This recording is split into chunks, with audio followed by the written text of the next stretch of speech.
Hi, everybody.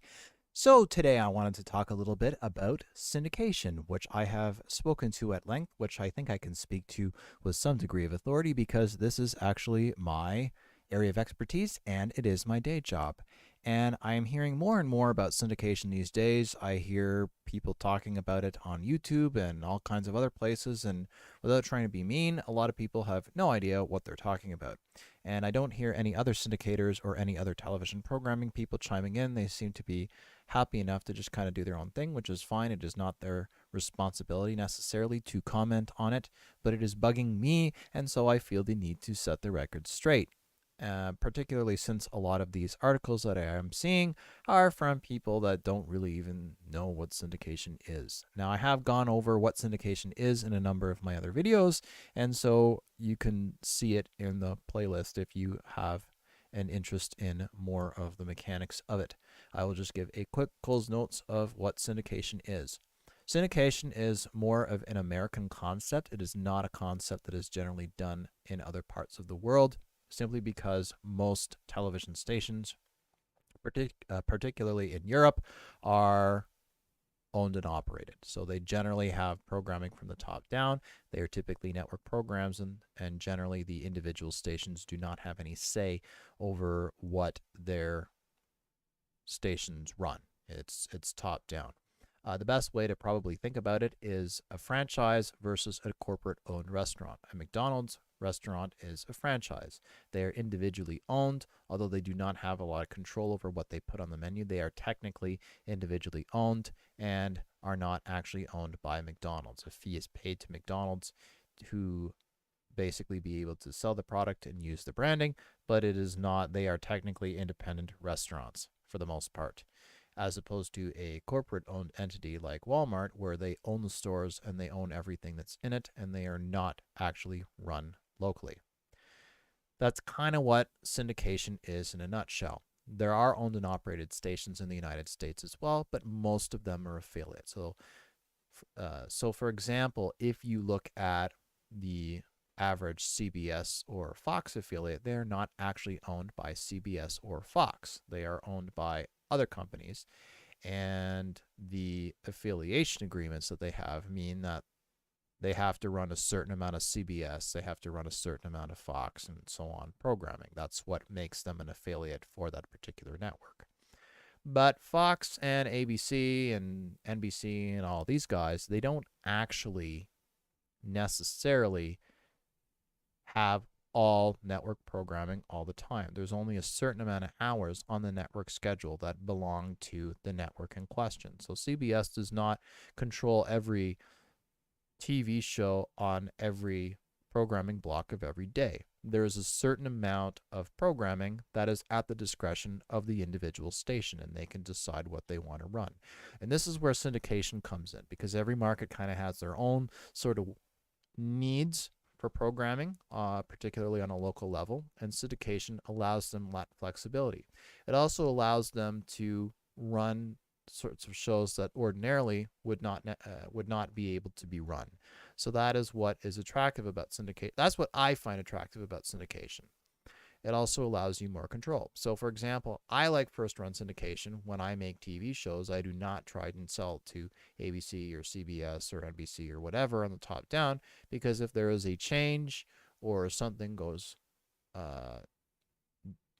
if there's a personnel change in the executive suite, then I can have all my hard work for 2 years, an entire show, vanish on the network like that. And I don't like that. So I like syndication because I can clear individual stations and individual markets and still have an ABC or a CBS or what have you. They might run at a slightly different time on every station, but if one station has a change, I don't lose all my other stations. It's more work, but it's also more control. It's more stability. And I like talking to general managers, and I like developing a relationship with the stations that I work with. And I'm a TV person. I enjoy TV. So I like those mechanics. So it also depends on your personality as well. Now, I'm hearing a lot of, well, I don't know, the future of syndication, and syndication, like anything else, has its ups and downs. There are certain types of programming that work better for syndication as opposed to others. Syndication is good, particularly for first run for shows that don't have a high cost. So this is why you tend to see a lot of game shows, you see a lot of reality television, and you see a lot of programming that's sort of high concept but doesn't, you don't generally see dramas as first run syndication pieces. In the 80s you did, but not so much now. In science fiction, forget it. Again, Star Trek is a bit of an anomaly, and they kind of had CBS in their back pocket. So generally, first run syndication are for shows that do not, that aren't particularly demanding to do. So as I say, game shows, reality shows, those sorts of things. The dramatic programs that you do see that are syndicated are generally what we would call off net. So they used to be network programs, and they have well over 65 episodes, sometimes over 100, such as The Big Bang Theory, or Law and Order, or any of the Dick Wolf type police procedural shows. They started out as a network show. They have a bulk of episodes, and then they are sold and resold and resold in syndication. But those are not first run syndicated shows. Those are what we would call off net. So that having been said, what is this whole future of syndication thing? Well, some people are saying the future of syndication is sort of going down and whatever, and I don't really think so. I think what's happening is I think things are changing. I also think that the mechanics of the way that broadcast programs are going to be delivered and disseminated is also going to change. I don't, and I've said this before, I don't really, when I talk about TV, my attitude is I consider TV any method that you are sitting down in front of a screen and you are getting programming. So to me, I consider Netflix TV. I consider Peacock TV. I consider Disney Plus TV. I consider Paramount Plus TV. And I consider Amazon Prime TV. They have the ability to provide live programming, which by its very nature is going to be appointment viewing, e.g., when there is a football game, that football game, if it is live, is going to be at 7:30. You cannot watch a football game that is live at a different time than when it is live. You can watch it later whenever you want, but as opposed to other types of programming, you can watch it whenever you want. And I think that is the importance of on-demand programming. So for the record, I personally consider Netflix and Peacock and all these guys, I consider them all TV. I don't go, well, that's streaming. To me, it doesn't really matter how it's getting to you. It's still TV. Over the air is a different method of beaming programs to you than cable, but we still consider those TV. So why would we consider streaming not television? You have a screen, you sit at home, you watch it. The fact that you also have the ability to watch it on other types of screens, in my view, is immaterial, and I think we're arguing semantics. I think as long as there's high quality professional programming that is being made available to you, be it live or by appointment or otherwise, if it's going to a screen and it's coming from a major reputable service, to me, that is television. And as such, I think far from the doom and gloom that I hear about syndication, particularly from people that don't really know anything about syndication as being, not going not going well and is going on its way out. I don't think that syndication is going anywhere. I think that syndication, by contrast, I think it's actually going to increase. I think what's going to happen, though, is I think you're going to see cheaper, higher concept programming, right? Because by the very nature, these syndicated programs need to be effective on multiple platforms. They need to work on television. They need to work on, mobile. They need to work on various different devices, and they need to be repurposed, right? So, you are going to need to really kind of work the programming that you do, but it's going to multiple places, and that is a form of syndication. So I think that syndication is actually going to be increasing rather than decreasing. I think that your per unit costs are going to go down. I think that your individual profit margin is going to go down. But I think that if you can leverage the content in such a way that it's effective across multiple platforms, I think that it's still a very effective. I think it's just forcing producers to become more efficient in how they produce their programming. I think it forces producers to think about where their content is going to go. And I think it forces the producers to really plan out their productions when they do them so that the quality doesn't take a hit, but that it's also efficient enough that there's enough of a profit margin that you can make money. And I think that this is what most people are taking exception to because they don't want to have to change. They don't want to have to spend any more money. They don't want to have to change the way they do things. They want to kind of keep printing money and doing things the way that they've always done it. And that's just not the way the world works, right? I mean, we used to have all of our entertainment used to be live, right? If you wanted to go and be entertained, you had to go to a theater and a play where there were live people on stage, and then that was how you were entertained, right? And then after vaudeville, then we started getting into radio, and then radio became television, and then television is naturally evolving into online and so on. Now, every single time, it's worth noting, and you can actually look this up. If you look at historically, any of these forms of media, every time a new piece of media came out, when radio came out, they were making it out like live was going to die. Well, guess what? It never happened. And then when television came out, they made it out like radio was going to die. Well, guess what? That never happened. We have podcasts and things like that, and over-the-air radio is still alive and well. I would also consider podcasts to be a form of radio. And now we're dealing with streaming, and predictably, people are acting like television is on its way out. I think it's a pile of crap. I think it is verifiably a pile of crap.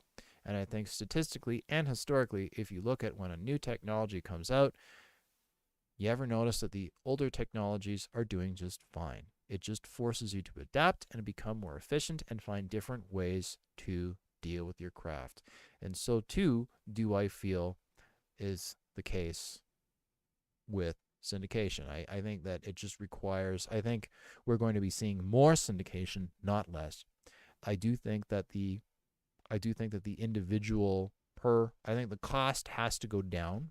I don't think it's a race to the bottom. I just think it's going to require a lot more efficiency to make sure that the content is cost effective, it's good, but doesn't cost too much, and that it's able to leverage across different platforms. I don't think syndication is going anywhere at all. I don't think it's going anywhere. I don't think there's any reason to think that it would be going anywhere. There isn't any. And I think that anybody that thinks that syndication is on its way out is either completely out to lunch or they're looking at a very limited definition, going by a very limited definition as to what syndication is and what it should be, right? Because, as I say, we are dealing with online, we're dealing with YouTube, we're dealing with streaming, we're dealing with all kinds of different things. And these are all outlets that need content. There is no shortage of content that is going to be needed because we have more choice now than ever before. We have an unbelievable, we can watch whatever we want, pretty much. And to some degree, you have to compete against user content. I mean, I'm doing user content right now with what I'm doing, but I am a broadcaster, on a really real television station, if you want to call it that. Go Nitro runs on ABC and CBS and all these different affiliate stations. But it's worth noting that these are all different outlets. I mean, you to some degree you're competing against, the guy on YouTube that's making prank videos, right? They're getting a lot of viewers. So I think what's happening is with all these different places that need content, to some degree the content is being democratized, which is not a bad thing. Yeah, there's more shit, but it also means there's more stuff overall. So statistically speaking, you're going to get more shit by virtue of having more content to begin with. It doesn't necessarily mean that the proportion of shit to good stuff is necessarily going to change. It just means you're going to have more of everything, so you're going to have more good stuff and more shit just because there's more of everything. I mean, look at the shows, a lot of the shows, the original shows that are on Amazon Prime. I mean, they're awesome. Marvelous Mrs. Maisel, awesome. Goliath, awesome. Like, all these shows are awesome. There's a lot of awesome shows. In fact, I would argue that this is probably the best time for television in a long time. 50s, 60s. I would actually go so far as to say that I think we are in a second golden age of television. I mean, look at the shows that we have that we can watch now. I mean, they're awesome. There's just fantastic programming, and they all have to have a place to go. Right? There's a lot of really interesting new content that's being made every day. There's a lot of different ways that are basically being there's a lot of different ways that programming is being made and is being disseminated, and there's no shortage of demand for it. I think that all it is that people don't want to change, and they don't really necessarily want to have to think more efficiently, or have to think about the screen that they're putting their content on at the end of the day. And so I think that it's not so much the future of syndication that is at stake or in any sort of danger, because that's as good as we're, as I say, I think we're in a second golden age of television, and I think syndication is going to increase, not decrease, and in fact it is. But I think the method of syndication is going to die. I think this idea that this is what it costs, and it costs what it costs, and this is going to be made for one screen, one type of screen, one type of programming, that I think is going the way of the dodo. I don't think that it's possible to make programming that is meant for one type of media now. I don't think that that's sort of the way things are going anymore. I don't think from a business point of view that it is sustainable to make something for one type of media. I think you need to make stuff that works for television. I think anything that you make for longer form should be made to work for streaming, even if it's theatrically, and the intent is theatrical. I think that things need to be made in order to work on different kinds of screens and different types of devices. I think that if you just want to do old school type TV, and that's the only thing that you want to make it for, then yeah, syndication is going to be dead for you. But I think that a lot of the types of programming that have historically worked well for first run syndication, like reality shows, whatever you may think about them, or game shows, or sports, or that sort of thing. These are all things that lend themselves very, very well to multi-screen events. They work well on cell phones. They work well, cell phones and smartphones. I'm dating myself here. They work well on tablets. They work well on traditional sort of sit-at-home television, and they work, because people, they're quick-paced. You don't have to think too much, and the content is relatively inexpensive. And historically, these are the kinds of shows that you see in first-run syndication anyway. So there isn't really any valid reason, at least in my personal opinion, why there's really any change overall that's needed in terms of how you're dealing with that kind of programming anyway, other than to just maybe think about it a little bit more before you start shooting stuff. That's all. That's really all it is. But I think in terms of the future of syndication, I think there's a lot of it. I think just the method of syndication and just needing to be a little bit more cognizant of where your content is going is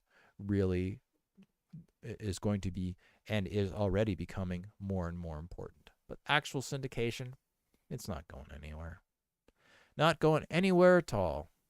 So that's my $0.02. Anyway, if you're enjoying this content, please do subscribe. Sorry for just doing audio only. Again, also something that I just sort of wanted to get off my chest. And, sometimes it's nice to do the radio thing. Just, not that my face has been blown off in a car accident or anything like that. I just didn't necessarily feel like turning on the lights and turning on the camera and da-da-da-da-da-da-da. I just sort of wanted to get on and say what I needed to say, and that's sort of how we went. So have a good one.